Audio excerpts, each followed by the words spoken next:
Loudon, along with Amanda Head and the lovely Captain Bannon, sticking around with us here. We are live at the Young Women's Summit here, Leadership Summit here in beautiful Dallas, Texas at the Gaylord, continuing our live team coverage.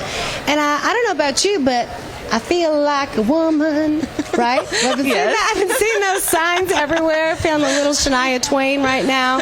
Got my cowgirl boots on. It's all about conservatives and about being fearless here. So good to be next to both of you. Awesome ladies. Likewise. Yeah, it's going to be great. Looking forward to it. Dr. Gina Loudon is going to be going to the stage here any minute now. They're running a little behind schedule. That always happens, right? But she's supposed to be going to the stage, I believe originally it was going to be at 12:20 Eastern Time, a little behind schedule, more like 1 o'clock. They've had some incredible speakers. And then right after she takes to the stage, Charlie Kirk, who is obviously the founder of Turning Point USA, is going to take to the stage.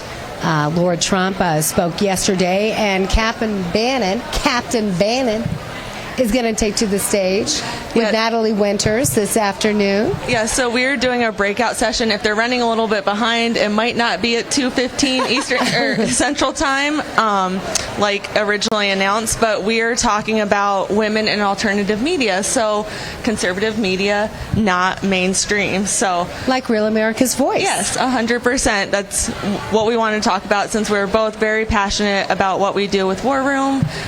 It was a very easy topic for us to choose. Yeah. No. I think we should take this opportunity to make jokes about how women are always late. That's true. That's true. There's a lot of estrogen floating around here. Although every there's a lot that goes into what we're doing, right? Let's be honest. And it's an all-star lineup. I mean, obviously Captain Bannon, one of our favorites. Dr. Gina Loudon here at this network. Yes. And then you guys just had on Congresswoman Lauren Boebert, Riley Gaines, who, I mean, she burst onto the scene just in the last 5 months, and now everyone knows her name, everyone knows her story, and knows of her courage, which is incredible to see here. Laura Ingraham, Benny Johnson, Carrie Lake, Yeonmi Park, another amazing story of courage. Annabella Rockwell, another amazing. I mean, these are all stories of courage. Congresswoman Marjorie Taylor Greene, Laura Trump, and I want to. Because I mentioned Marjorie Taylor Greene, I see on your notes there that we were going to talk about the 37-count indictment. Clearly, and I think we have to. We have to. But there's something that I want to focus on, and I actually told my producer this yesterday before we did our show last night. We are all so intimately knowledgeable about what is happening with President Trump and this case, and the case in New York with D.A. Bragg, and all of those. We can all enumerate and articulate practically every detail of those cases, maybe almost as good as his team of lawyers. So I think that we should focus on the story yesterday that the media doesn't want to talk about. And I think that with the timing of what happened yesterday morning, what Marjorie Taylor Greene came out and talked about, and then lo and behold, 3 hours later, this Trump indictment came down, it is immensely evident that they are trying to bury this story. And so I just think that we should call an audible and talk more about that, because the media doesn't want us to. That's such a good point. Actually, Gina and I brought that up yesterday, and we played that clip of Biden being asked at a news conference. and his reaction, I mean, no big shock to any of you. It's just a bunch of malarkey. A bribery scheme where you made millions upon millions and formed all these LLCs and basically sold out our country from... But he's justified in that cavalier attitude. Right. Because we see time and time again, if you have a D next to your name, it doesn't matter. So of course he's laughing about it. 100%. And he can deflect, and then all of a sudden the indictment comes down. So you want to take away from all the wrongdoings that you have done because of that D next to your name. And let's just indict Trump. Another indictment, And you know, because mainstream media, especially on the left, has Trump derangement syndrome, that's going to be the only thing they talk about, and not last night, not today, this coming week, the week after. They're not going to focus on what the Biden crime family has done. What do you think the effect will be? Because you both have probably been on social media since the indictment yesterday, and I even had people comment on a post that I made.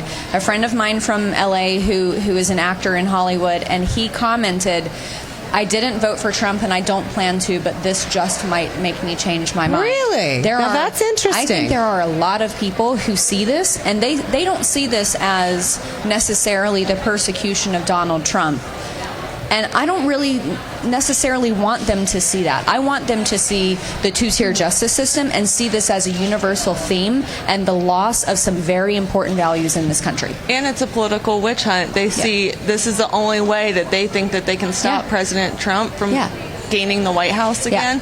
So they're going to keep going after him. If it's not one thing, they're going to find something else too. And I think people are waking up to that, especially that voted for Biden or claim to have voted for Joe Biden. Good point there. I think for all of our friends who may be kind of on the fence, and maybe they don't like President Trump, maybe they don't like his mannerisms, maybe they didn't vote for him in the past, I think the number one question that we should ask them to maybe induce a little bit different thought for them is, what are they so afraid of? Why are they so scared of this political outsider who came into office the first time and said that he was going to wreak havoc on the cabal, and now he wants a second bite at the apple where he only has 4 years? I think that is a major, major selling point for President Trump. So rephrase that question, because I should say clarify it to me, because I think I may be able to help answer some of that. So what are people so afraid of when it comes to Trump? Well, I think if you're watching the narrative that's been pushed out there, and what they're trying to continue to push out there is whether or not any of these counts hold up. It's to give the impression he's got to be guilty of something. And if we keep pressing it, because they did 3 or 4 Russia hoax investigations? And how much money and how much time was spent on that? $40 million. Thank you. And they keep doing that. Then they have the indictment that happened in New York. So I think there's 4 indictments right now that are in the works. I think the idea is, let's just keep blasting this out. Like, if you tell a lie enough, people will start to believe it, and that people will start to believe, he's got to be guilty of something, otherwise they wouldn't be doing this. And they're throwing stuff against the wall to see what sticks. It's totally Jello against the wall. It is absolutely just trying to find something that will stick. If this doesn't work, let's try this. Let's try that. 37 counts. Like, maybe one of them will work. Exactly. Something will stick, or that maybe the Republican Party, again, they're not talking about the rhinos, I should say, the MAGA Party, will get the impression that they're never going to stop. This man's been beaten down so much. We have to, if we want to win, pick someone else. I think that may be the strategy there. Curious to know your thoughts. Again, we're just talking amongst ourselves. We want you to join in the conversation. You can always join us on Getter and, again, share your voice. What do you think is going on here? But I think originally when Trump jumped on the scene, I'll admit it, I was a little nervous. I was apprehensive, and I didn't take him seriously. In 2016. When he won. I think most people, don't you think, when he first announced that he was going to, even Gina mentioned this the other day, when he first announced that he was running, people were like, you got to be kidding me. Especially because he was a political outsider. He had never been involved in politics before.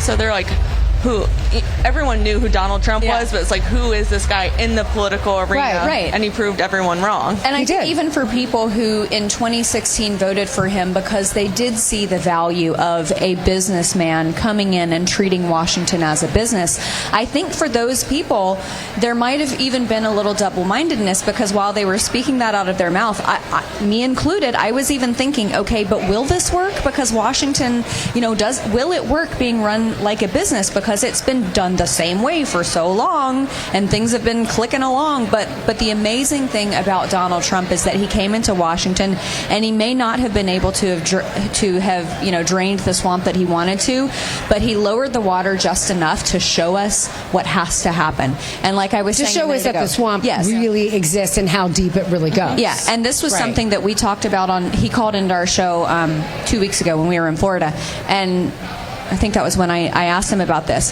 There are a lot of people down the center in America, people who are libertarians and independents, who look at a second term for Donald Trump as kind of this shiny, interesting, curious object. And I think that that's something that President Trump is going to have to hammer on in his campaign, maybe even make it one of the top 3 selling points. I only have 4 years. I don't have to grease the palms of anyone. I don't have to make the RNC happy. I don't have to make Mitch McConnell happy. I can go in there and do what I want to do because it's blast off. This is all I get. It's the last chance. It's the only chance and the last chance I get to try to actually drain the swamp and not just lower the water. And with respect to other people running, this was something I thought about the other day. If you're one of those folks like me who thinks that the election was stolen, that it was an unfair election in 2020, if you want someone else to be the candidate, what does it say about the RNC nominee, the GOP nominee, that if they win the general election, if you think the election was stolen, that means that they would let this person win. What does it say about that person, that Republican who ostensibly wins the office, that they let them win? No, all good points. Definitely. I think, and going to the issue of independents and libertarians, I know you kind of lean more libertarian. I mean, really that's what it's all about, right? Yeah. I mean, most, I would say, MAGA candidates, I mean, which is probably why you're seeing most of these Republican candidates, presidential candidates, coming to bat for President Trump because they know they can't attack him too hard because he is the face of the party, whether they like it or not. But the key is, how do you win over those independents, those libertarians? How do you reach them in a way that you don't have to, like, Trump doesn't have to win over MAGA. I mean, he doesn't at all. How do you reach those independents? Because today he's going to be, and I do want to mention this, we're coming up against a commercial break, so I'll have you touch on that. But I do want to mention that he's going to be doing 2 speeches. I also want to get your guys' opinion about that. We're going to have live coverage in Georgia and North Carolina. This will be his first time speaking in front of an audience since this indictment came down. Again, 37 counts. He's expected to be in a Miami federal courthouse Tuesday at 3 o'clock Eastern Time. Of course, that's going to be the topic of conversation, I'm sure, here at the Young Women's Leadership Summit. So we're going to continue to touch on that. And then also, what does President Trump, and frankly, all the presidential candidates need to do when it comes to winning over those independents, those libertarians that are on the fence? Love to know your thoughts. Keep it right here. Again, you're watching Real America's Voice, our live continuing coverage of Young Women's Leadership Summit. We'll be right back.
And good afternoon and welcome back to Real America's Voice, our live continuing coverage of the Young Women's Summit here, Leadership Summit, I should say, in beautiful Dallas, Texas. And man, it's an exciting time out here. We're here on second day of this summit. What a huge turnout here. And if you haven't been to one of these, it's so inspiring to be around all these young women, to hear these speeches. I mean, they walk out of here emboldened and feeling like they have a voice and people are hearing them and they feel encouraged to share their voice and to be proud of who they are. And that is being a real woman and standing up for women's rights. Back with us, Amanda Head, host of Just the News, No Noise, which I'm sure you catch Monday through Friday, 6 o'clock Eastern Time, with her incredible co-host, John Solomon, of course, with Just the News. Also with us, Captain Maureen Bannon, of course, the lead producer, manager, if you will, also host, jack of all trades when it comes to War Room. Honored to have you here, Thank both you of for you, having me. in person, in the flesh. We don't always get to do that. We're going to go to Michelle Tafoya, who is on the stage here in a minute. But right before the break, we were talking about, obviously, this the 37-count indictment that President Trump is facing in a federal courtroom. He's going to be there in Miami, Florida, which is the state where we broadcast, Gina and I, our 4 o'clock show, as well as the morning show. That'll be interesting. It's just about an hour, hour and a half south from where our studio is located. A lot of eyes on this particular indictment. He faces, 4 indictments? Just keep them coming. That's what they're trying to do. They're trying to hammer away at him, chip away, if you can, his support, because he is dominating the field by a large margin. And what's happened generally, guys, last time they had the New York indictment, they use this as a fundraising opportunity, and his poll numbers just went up. So they're trying to chip away at his support, but it's actually had the opposite effect. Now, it's too soon to probably tell what impact this will have, and this probably, I would say, so far, out of all the indictments, again, we're looking at Stormy Daniels, right, the New York thing, probably carries the biggest concern, weight, I guess, if you will.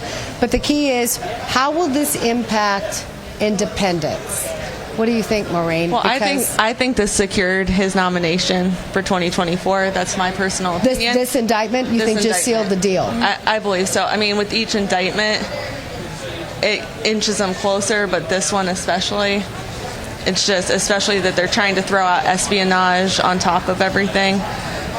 That's my personal opinion, but I think in order to get over independence, you have to show that promises made in 2016 were promises kept during that administration. But in his rallies, in the speeches, he doesn't need to go into everything that he did in his previous administration. Right. You can touch on that, but then talk about what you are going to do in this next administration, and then the independents will be like, okay, he's not just reliving the past. He's not boasting about, look what I did. Look at me. Right. Yeah, he's addressing what he did and saying, okay, so once the Biden regime came in, this is what they destroyed. This is how I'm going to fix it when I come back into office. I think that's key. And you know that, Amanda, because, well, John Solomon talks to the president regularly.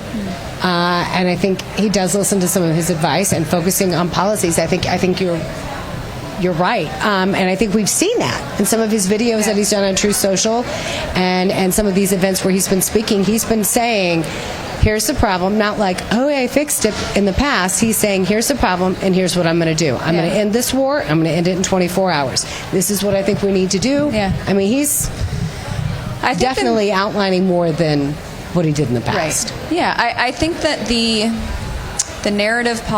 policy narrative that resonates with independents is Schedule F.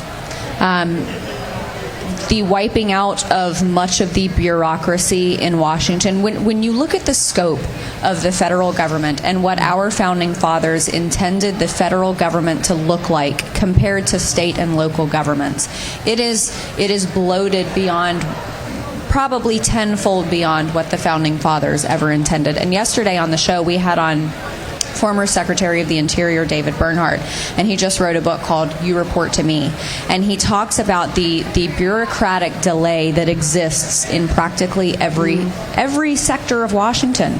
And for President Trump, that was a lot of what stalled and stymied what he tried to do in his first term. So in his second term, going back to the whole only 4 years to get it done, one shot and it's done, the Schedule F thing, I think, is something that really resonates with those folks. And this is how I know that yesterday's timing was deliberate, because there may be some source knowledge that the DOJ intended to indict President Trump on his birthday. That's how nasty they are. Next Wednesday is President Trump's birthday. Yeah.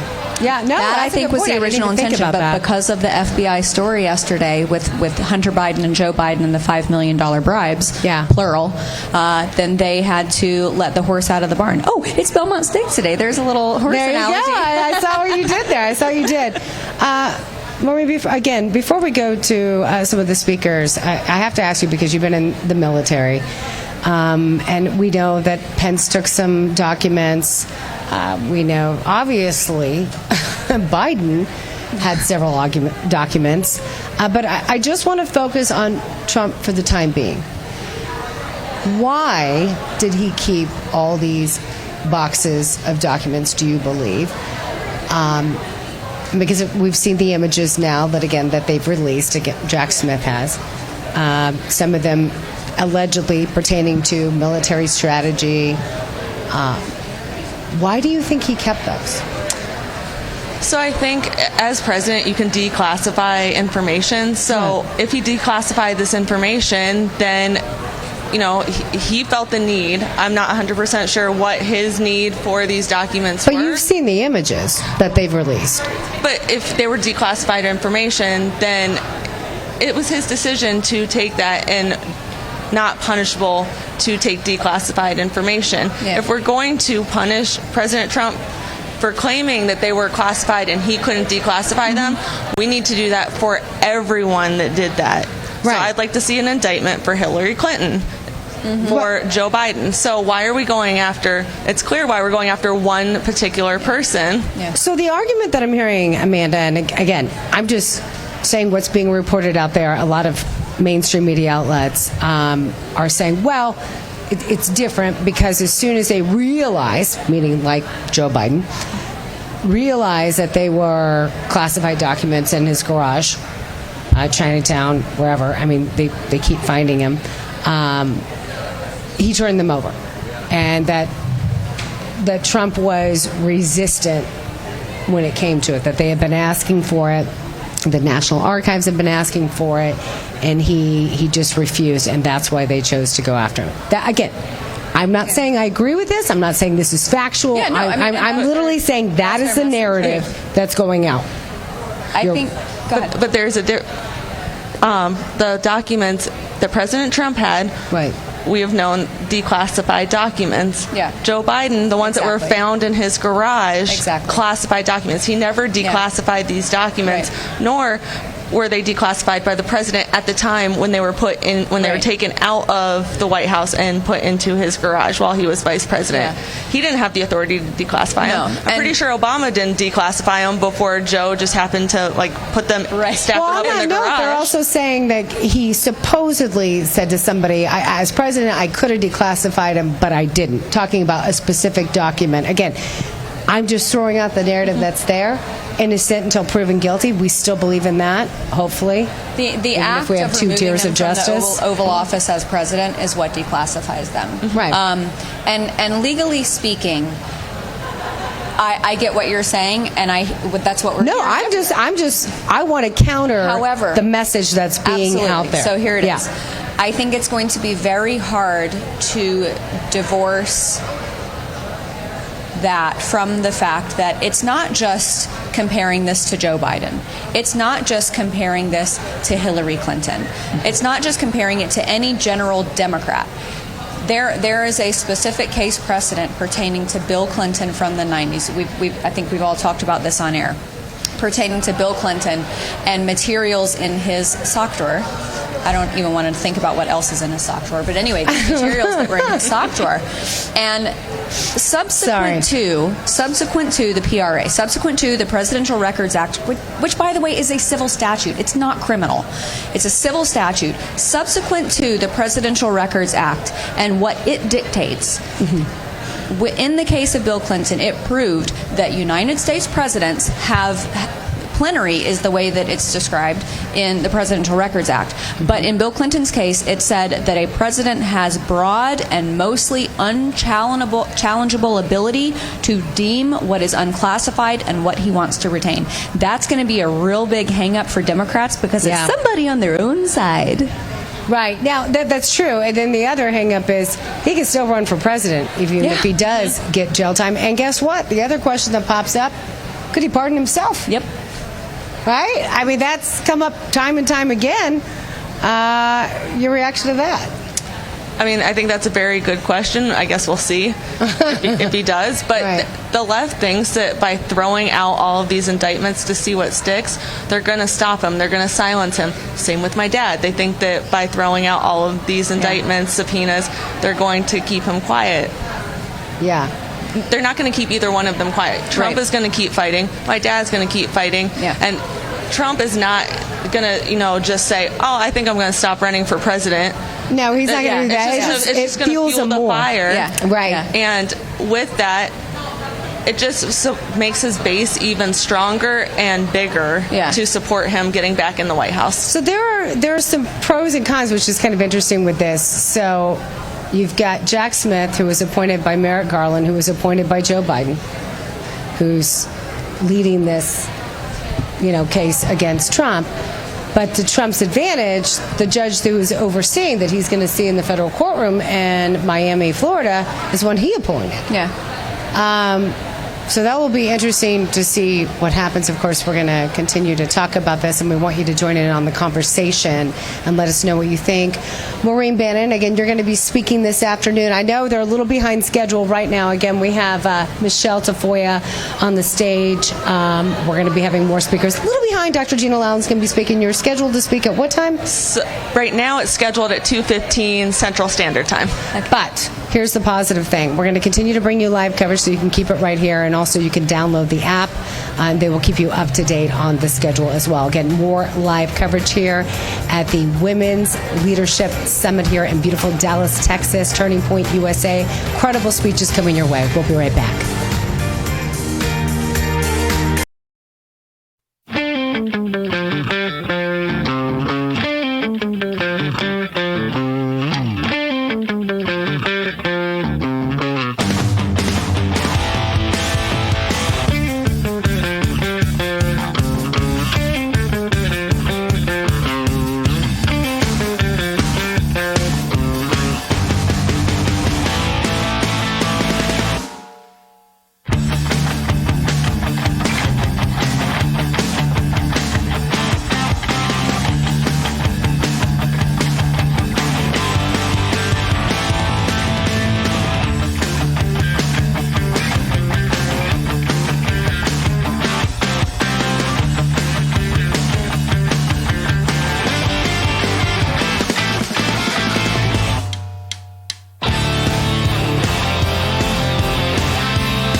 back, everyone. We are in beautiful Dallas, Texas, a Lone Star State, although we are definitely not alone. We are in a jam-packed arena, if you will, here at the beautiful Gaylord. This one's really pretty. Yeah. Right? Amanda Head joining me here, Miranda Kahn with Real America's Voice. We're continuing our live team coverage again. This is a Turning Point event. They do it every year. Congratulations to Charlie Kirk, whose show you can also watch Monday through Friday on Real America's Voice, on the incredible turnout that he's had. He was inspired. If you're not familiar with Turning Point, he was inspired from CPAC, and it has grown tremendously. He's been doing this over a decade now. What? Yeah. Can you believe it? I mean, it just continues to grow, and for good reason. So this is all about women and leadership, and I want to make sure that we get to this incredible woman who is on the stage right now. Her name is Betsy Smith, and I had the privilege of speaking with her when I was at AmFest in Arizona, another Turning Point event. This was in December of last year, and we were talking about the border. She was in police work for many, many years, and is really trying to get the message out there about supporting our men and women in blue and what really is going on the border. So let's take a listen to what Betsy Smith has to say. Isaiah 6:8, and then I heard the voice of the Lord saying, "Whom shall I send? Who will go for us?" And I said, "Choose me, Lord. I will go." That is your American law enforcement officer.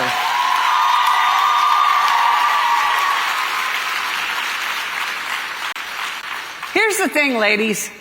People who don't feel safe aren't free. People who don't feel safe aren't free. And you know, we talk so much about the American military and everything that they do to help us maintain our freedoms, and they absolutely do.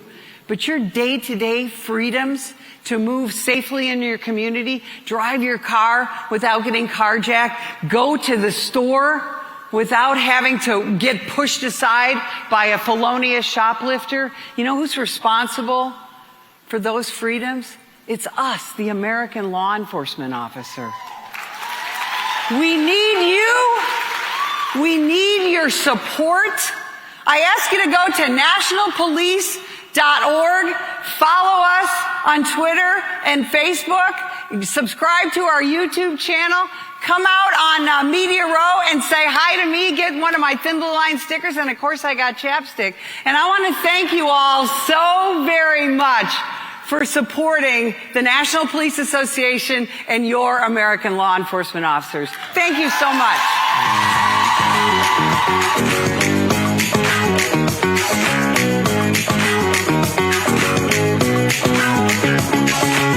We find ourselves at the forefront of a bona fide nuclear war at this point. Patriots want to know who can they count on to be pro-America. It's not really about politics. It's really just about the survival of our country. We live in the best, wealthiest place and time in all of world history. Young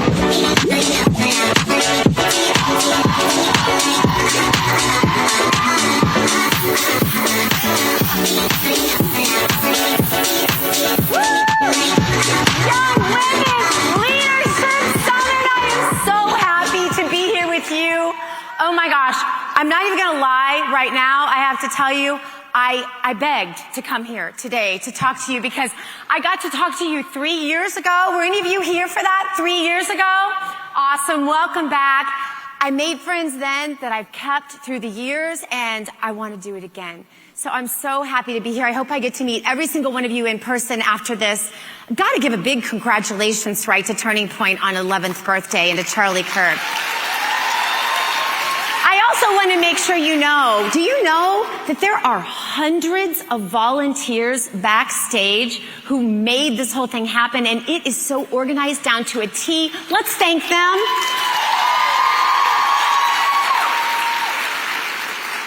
And I am from Missouri, lived in Alabama, lived in San Diego, and I now live in Palm Beach, Florida. There's another really cool resident in Palm Beach, Florida. I don't know if you've heard of him, but great guy. But I can't say anything about that today. But anyway, I want to say, though, I can't get over how friendly everyone is in Texas. And I want to give a great big thank you to the people. This is the friendliest place in the country, you've got to admit it. Special thanks also to Lauren Tonsich, who is just a force, as you guys know. I just wanted to say that and to give you all a chance to give her a big cheer because she's awesome. I am the proud wife of a real man, like a John Wayne style man. You know those throwback men that the liberal women are now complaining they can't find anyone because they've created a whole generation of beta men? Well, I'm not married to one of them. It's been 33 years. I have 5 amazing children. 2 of them are here today. Bo and Lyda, please stand up.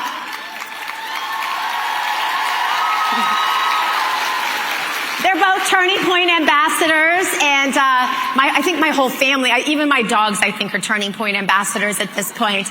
Anyway, we're so proud of this organization and of all of you especially. For those of you who don't know, yes, I did a lot of other media, but today I hosted a daily show Monday through Friday with an amazing co-host named Miranda Kahn. Miranda, please stand up. We're on Real America's Voice every day at 4 p.m. We invite you to be in our audience if you're not already. And each night, I close the show the same way I've closed a show since I did radio in St. Louis, Missouri and Birmingham, Alabama about 14 years ago. I've lost count. But I say these words. I say, go boldly now and live the truth. Because I'm one of those people that likes action points. Like, I don't want you to give me a big speech without telling me what I can do about it, right?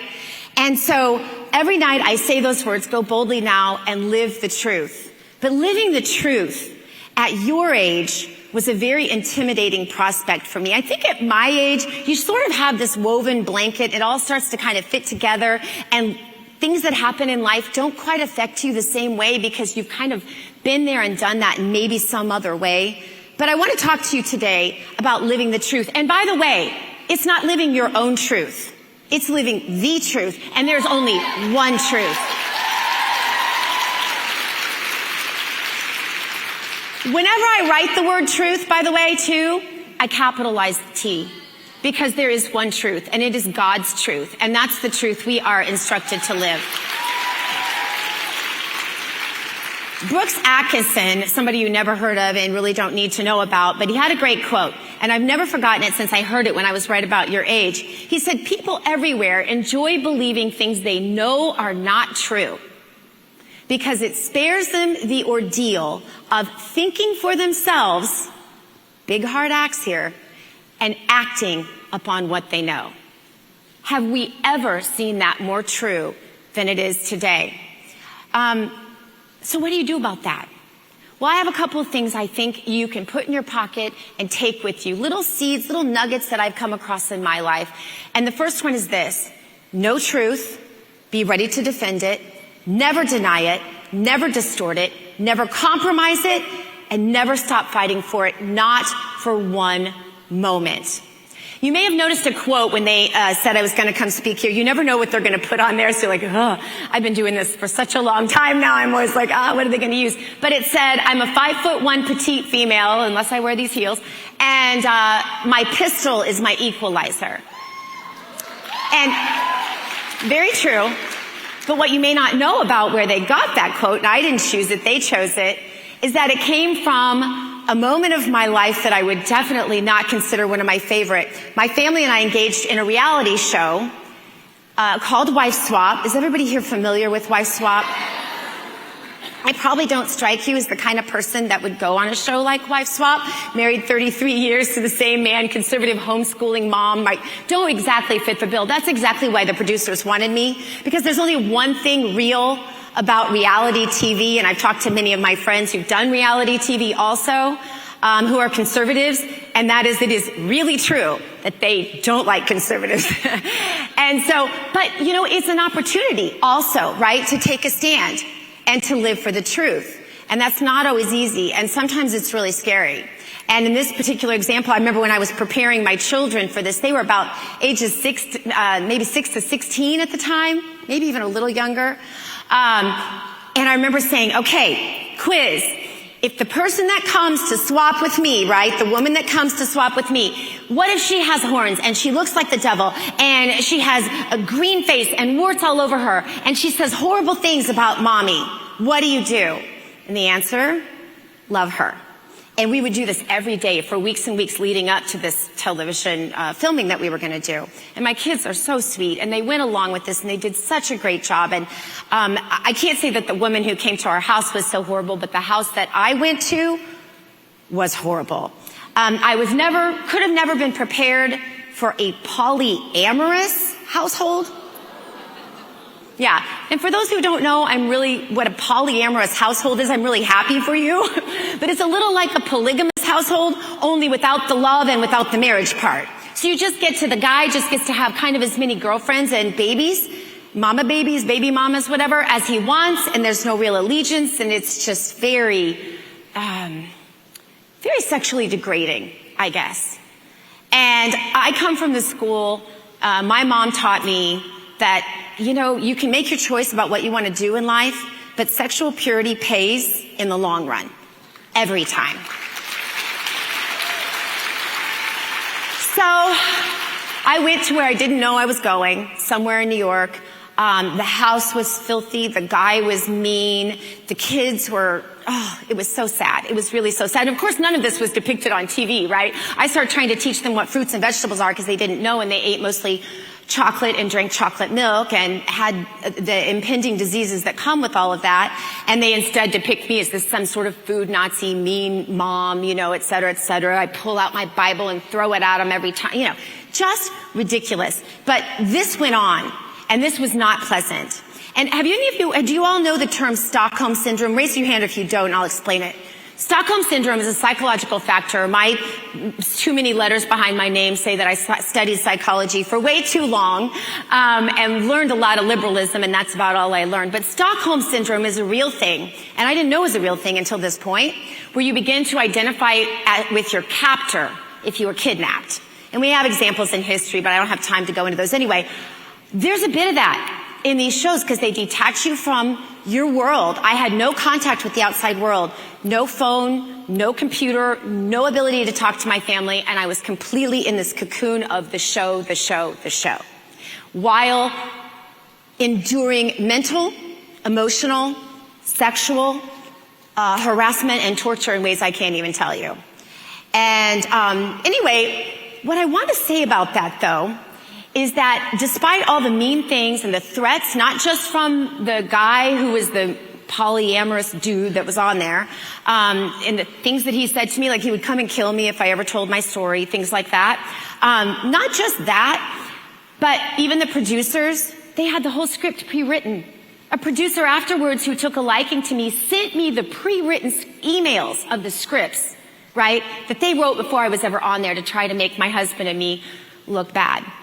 And so people afterwards would ask me, why did you do it? And I'd say, well, I did it because guess what? I was the first wife ever to walk off of the show, Wife Swap, before the table setting. And guess what? I started a trend. They don't even do the show anymore, I don't think, because now a lot of wives will walk off the set if they do things like this to them. So that was one victory. But there was another victory that I want to tell you about. There was a very, very liberal gay talk show host in New York. And he came on Twitter to harass me like everyone else was that week. And every time they play our wife swap, I can tell that they played it because I start getting harassing texts and emails and DMs and all that good stuff. Just like you all do, right? All the time, don't you? But I responded in love. I don't know why. Sometimes God lays it on your heart to just respond in love, and you do, even when someone's really nasty. He didn't forget that. He converted. He became a Christian. He became a conservative radio talk show host. He became one of my dear friends. And unbeknownst to me, my friend Xander died about a year ago. And what an amazing thing. God uses all things for the glory of those who love him and live according to his precepts every time. So that was one example where living the truth really paid off. And I couldn't see how at the time because I hated it. I mean, I wasn't even a person that ever went to therapy, but you needed therapy to get out of this. My poor kids, forever. I mean, it was a really bad experience. Not the way they depicted us so much. We knew how we'd be depicted, but what happened to us while we were actually participating in that show. But, you know, you go on, and it inspires you to do the next hard thing and to tell the truth again, and to go boldly and profess it. I learned a lot of this when I decided I wanted to adopt a child with Down syndrome. Now, you might not think that's the hardest thing to do, right? Adopting a child with Down syndrome. You probably think that it'd be pretty easy, right? But did you know there are 300 families in the United States wanting to adopt a child with Down syndrome right now? Did you know that? Because you know what? The left's not going to tell you that. But I'll tell you that. So for 10 years, here was my plan.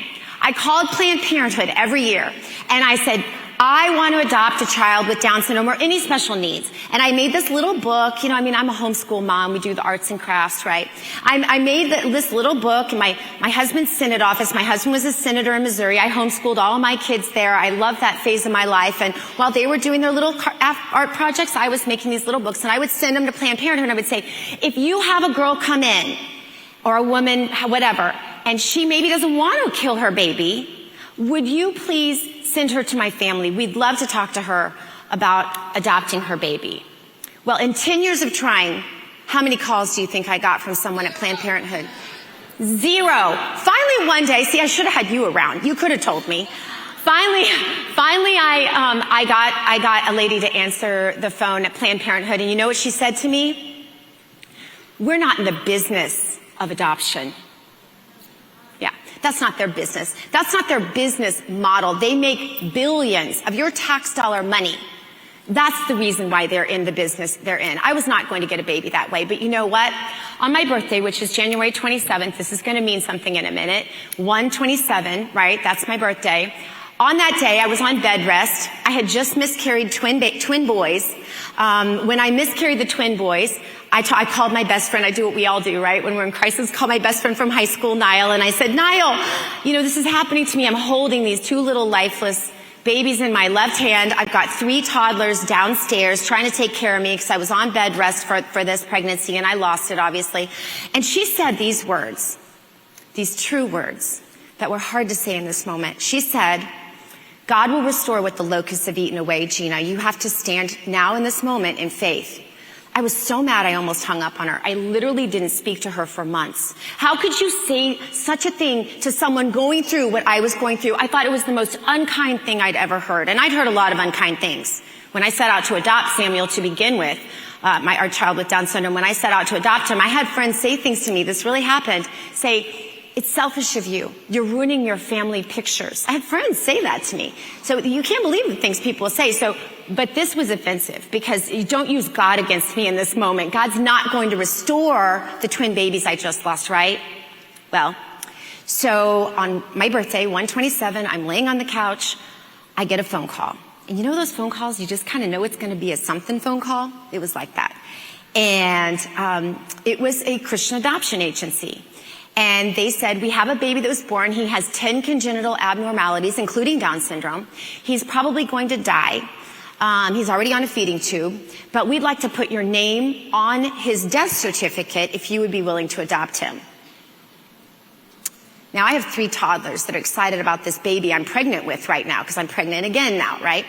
And they're doing everything they can to take care of me in their little ways. You know, I remember Lida cooking this horrible bark soup that came from trees, and my midwife said that anyway. It's awful, but it was worth it.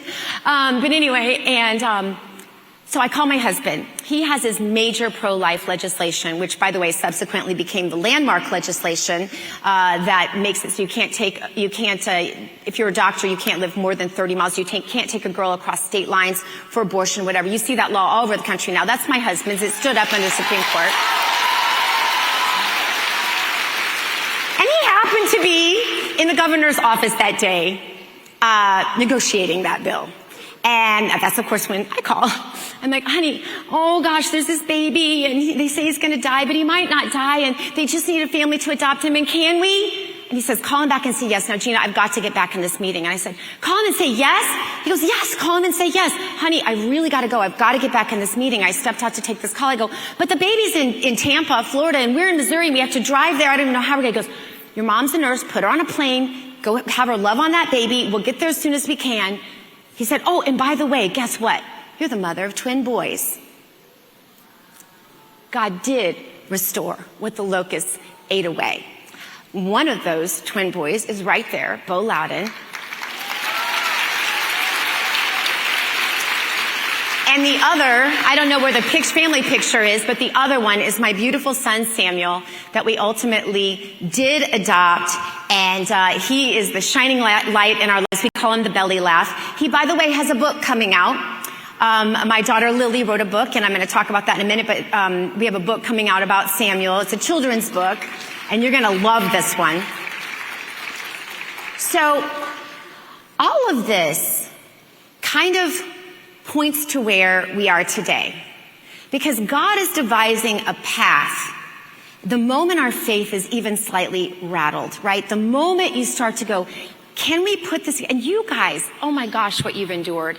I want to give kudos to you, honestly. You've had your country stolen. You've had an election stolen. You've had your restrooms taken over by men who say they're women. And you've had your entire gender completely just undermined, right? I am so proud that you're here and you're standing today. And I want to make that road just a little bit easier if I can by just sharing a couple of more things with you. I've written 3 books. My story about Samuel, by the way, is in, I think, all 3 of my books. You can just find them on Amazon like anything else. But I decided to write 3 books and release them all in this year. So I do have 3 more books coming out this year. The one about Samuel I told you. Another one that's kind of like a prayers answered journal coming out that I'm co-writing with a friend. And then my 3rd book is about the dark side of transgenderism. And I want you all to know there's a very dark side. I've studied psychology forever, and I can attest to this. I have so many truth bombs I'm going to drop on their twisted little world of using, mutilating, and manipulating children in this whole journey, and I'm going to share that with you in this book. But I want to do one thing really fast because I'm almost out of time. This is something I've never done. The Pledge of Allegiance, we've said it a million times. I pledge allegiance to the flag of the United States of America. Is it up there? There it is. Not that you don't know the words, but I want to point something out. See this? I pledge allegiance to the flag of the United States of America and to the republic for which it stands, comma, one nation under God. Not one nation under God. We are one nation under God. Never let them put a separation in that sentence. There is no separation in that sentence. So with that, and I tell you, now I'm saying this to you, you think it's cute now, but you're not gonna like me the next time someone stands up and makes you say the pledge and you've got to say one nation under God and you're talking all by yourself because you're standing there for truth right in the midst of that crowd, but you're gonna do it. So let's do it together. Stand, please. I pledge allegiance to the flag of the United States of America and to the republic for which it stands, one nation under God, indivisible, with liberty and justice for all. All right, I'm going to close with the same thing I say every night on our show. I hope you'll join us. I want to pray you forward. I want you to know I will be praying for you. And I want you to stop by the Real America's Voice, if you can, booth, and say hello to us. We're on Media Row. You all go boldly now and live the truth. God bless you.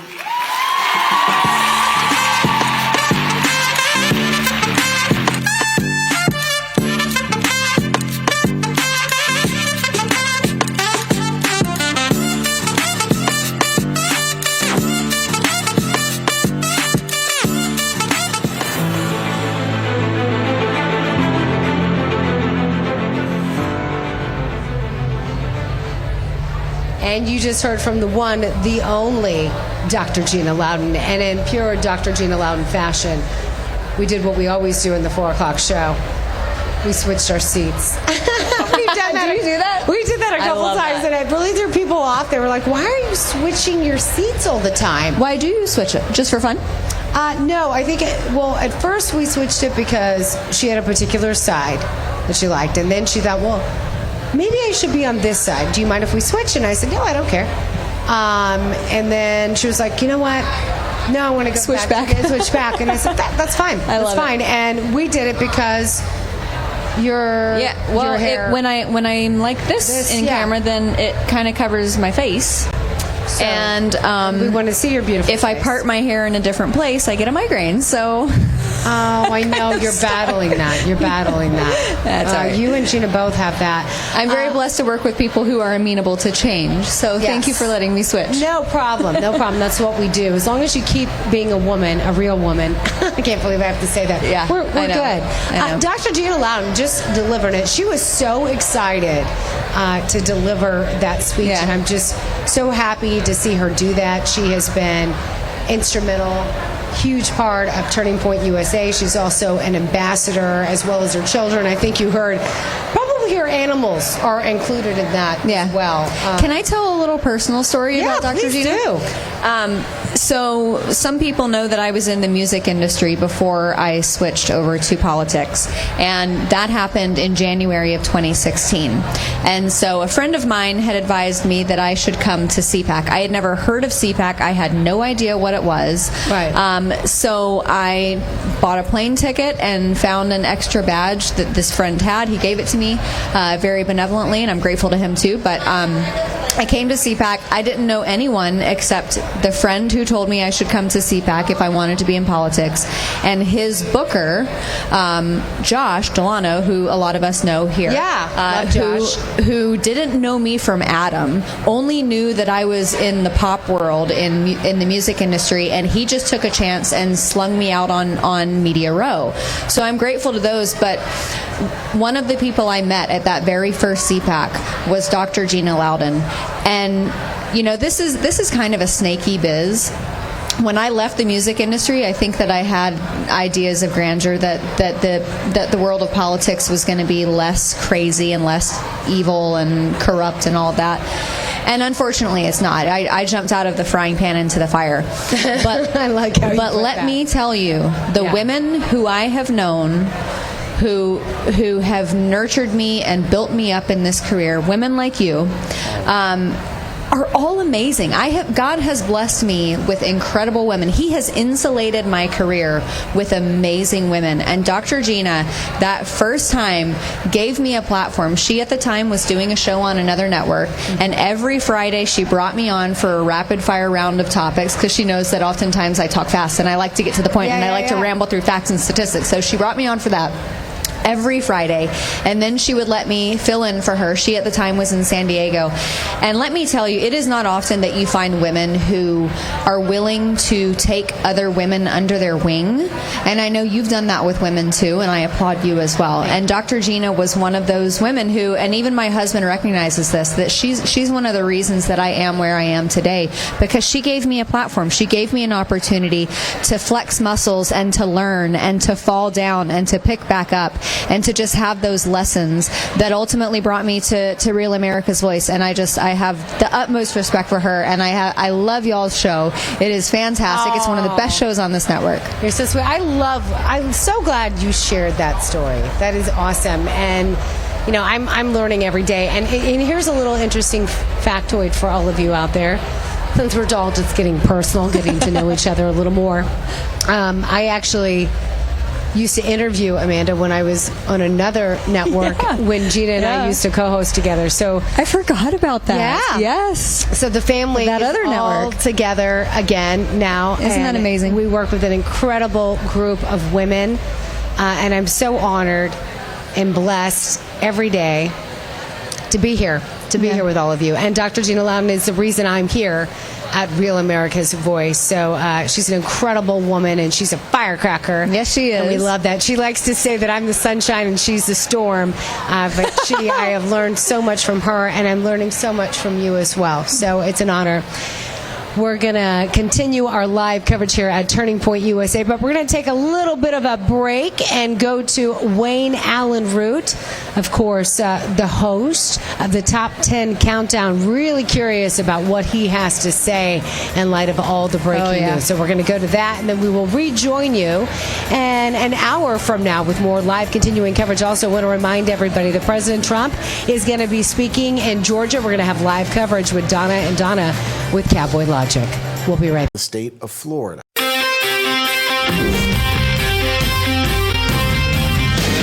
Coming to you from the entertainment capital of the world and the crossroads of America, Las Vegas, Nevada. It's America's Top 10 Countdown Show with Wayne Allen Root. These are the stories and opinions you'll never hear from the mainstream media. If you love God, guns, gold, Trump, and freedom, you're gonna love America's Top 10 Countdown. We are being attacked. Let's go. So buckle up and hold on tightly. Here's your host, Sir Wayne Allen Root. All right, Wayne Allen Root, the Root's on fire. Coming to you from Las Vegas, the entertainment capital of the world. I am the hardest working man in showbiz, at least conservative showbiz, with the fastest show in the history of TV. It's going to go by in a minute. By the way, I'm your Casey Kasem, counting down your favorites, combined with Paul Revere. My job is to let you know the communists are coming. The communists are coming. And to keep you informed and educated and wide awake, and to motivate you to victory, to win this